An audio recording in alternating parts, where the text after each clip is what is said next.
do you feel about Elon Musk and the companies that he has, Tesla, SpaceX, an undeniably intimidating environment for people to work at, high turnover, but of course changing the world perhaps more than any other companies ever have? First of all, undeniably, Elon gets more out of the average person than most leaders do. Now, you could look at his tactics and challenge those tactics as not being appropriate for today's work world. But what's interesting is I think if anybody is going to work at a Musk company, they're going to work with an open understanding of what that social contract is.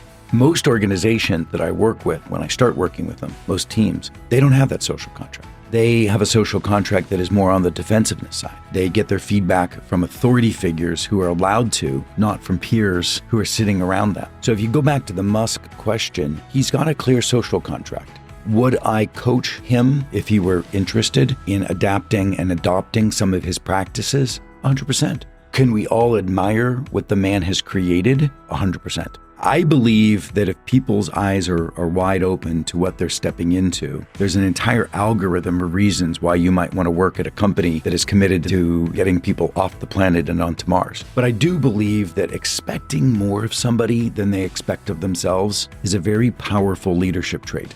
I do believe that holding teams' feet to the fire to be clever and not be victims to circumstances is a very powerful leadership characteristic.